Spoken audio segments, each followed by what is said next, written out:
Hallelujah. सबको जय मसीह की। आइए हम बाइबल रीडिंग में वचन पढ़ते हैं। पुराना नियम उत्पत्ति से उसका अध्याय हम 28 पढ़ेंगे। उससे पहले हम पढ़ेंगे याकूब का लबान के पास से भाग जाना। हालेलुया। हमने वचन पढ़ा था तो हमने पढ़ा कि एक ऐसा परिवार है जो प्रभु की बातों को ऊपर चित्त नहीं लगाया, उसने आत्मिक बातों को महत्व नहीं दिया बल्कि शारीरिक बुद्धि का इस्तेमाल किया, तो पूरा परिवार बिखर गया। हालेलुया। एक भाई जो आपस में प्रेम करते थे वो बैरी हो गए, और जो माता अपने बेटे से अत्यधिक प्रेम करती थी उससे अलग हो जाने की नौबत उनके जीवन में आ गई। हालेलुया। याकूब का लबान के पास से भाग देना। फिर रिबिका ने इसहाक से कहा कि हित्ती लड़कियों के कारण मैं अपने प्राण से घिन करती हूँ, इसलिए यदि ऐसी हित्ती लड़कियों में से जैसी इस देश की लड़कियां हैं याकूब भी एक से कहीं विवाह कर ले तो मेरे जीवन में क्या लाभ होगा। हालेलुया। तब इसहाक ने याकूब को बुलाकर आशीर्वाद दिया और आज्ञा दी कि तू किसी कनानी इस लड़की से विवाह न कर लेना।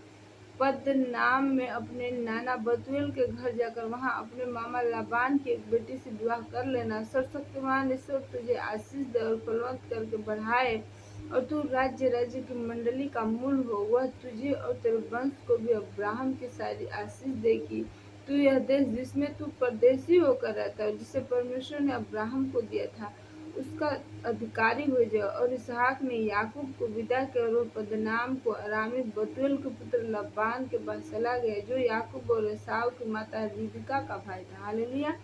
यहाँ हम देखते हैं कि जब याकूब से उसका भाई एसाव नाराज होता है और उससे घात करने की योजना बनाता है। हालेलुया। तो रिबका अपने पुत्र से कहती है कि हे मेरे पुत्र, तू अपने नाना के घर चला जा। हालेलुया। जब तक कि तुम्हारा भाई का क्रोध शांत न हो जाए, जब उसका क्रोध शांत हो जाएगा तब तुझे मैं बुलवा लूंगी। हालेलुया।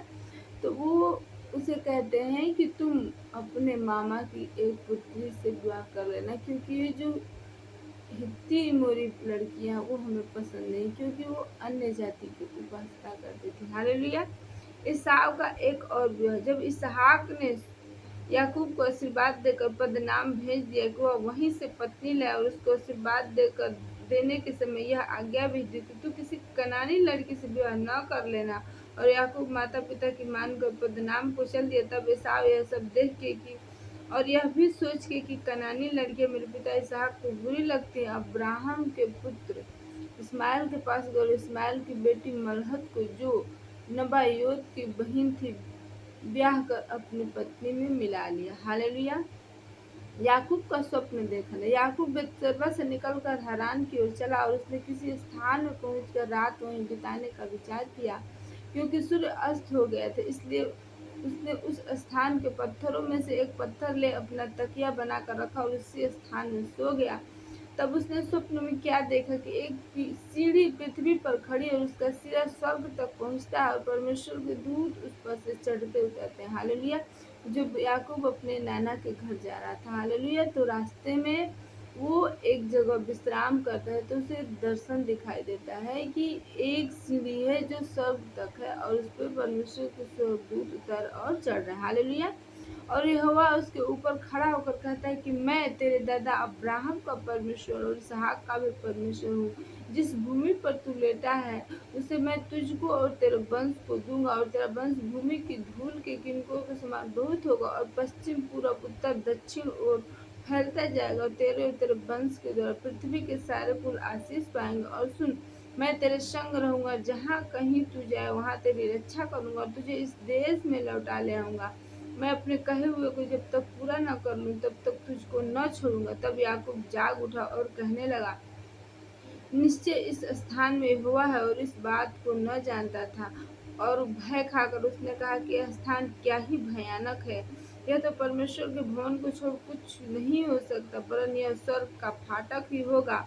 भोर को याकूब उठा और अपने तकिए का पत्थर लेकर उसका खंभा खड़ा किया और उसके सिरे पर तेल डाल दिया। उसने उस स्थान का नाम बेतेल रखा, पर उस नगर का नाम पहले लूज था। तब याकूब ने यह मन्नत मानी कि यदि परमेश्वर मेरे संग रहकर इस यात्रा में मेरी रक्षा करे और मुझे खाने के लिए रोटी और पहनने के लिए कपड़ा दे, और मैं अपने पिता के घर कुशल क्षेम से लौट आऊं, तो यहोवा परमेश्वर मेरा परमेश्वर ठहरेगा, और यह पत्थर जिसका मैंने खंभा किया है परमेश्वर का भवन ठहरेगा, और जो कुछ तू मुझे दे उसका दसमांश मैं अवश्य ही दिया करूँगा। Hallelujah, hallelujah. मेरे प्रियो, यहाँ जब याकूब, हम क्या देखते हैं कि याकूब जब निराश था, उसके जीवन में कोई आस, कोई उम्मीद नहीं थी, वो बिल्कुल टूट चुका था, वो अंधेरे में था, वो डिप्रेस्ड था। हालेलुया। तो प्रभु ने उसे दर्शन दिया और कहा कि याकूब, मैं तेरे संग हूँ और मैं तेरे साथ रहूंगा, और जब तक मैं अपने वादे को पूरा न कर लूँ तब तक मैं तुम्हें न छोड़ूंगा और न त्यागूंगा। हालेलुया। तो जो याकूब अंधेरे में था, निराशा में था, प्रभु की जब आवाज उसे सुनाई दी तो उसके जीवन में एक आस, एक उम्मीद आई। हालेलुया। और उसने प्रभु से वाचा की, प्रार्थना की कि पिता, यदि तू मुझे फलवंत करे, तू मेरे साथ रहे, तो जो कुछ मैं तुझे दूंगा तू मुझे देगा। हालेलुया।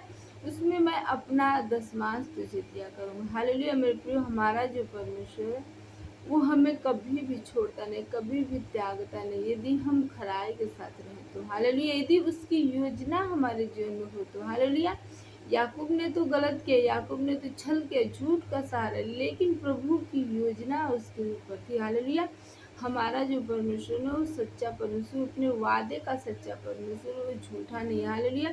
तो जब उसने याकूब के ऊपर चित्त लगाया था, उसने उसके जन्म से पहले ही उसके ऊपर चित्त लगाया हुआ था। हालेलुया। तो वो अपने उस योजना के अनुसार उसके जीवन में सारे घटना चक्र को होने दे रहा है और उससे बातें भी कर रहा है। हालेलुया, आमीन।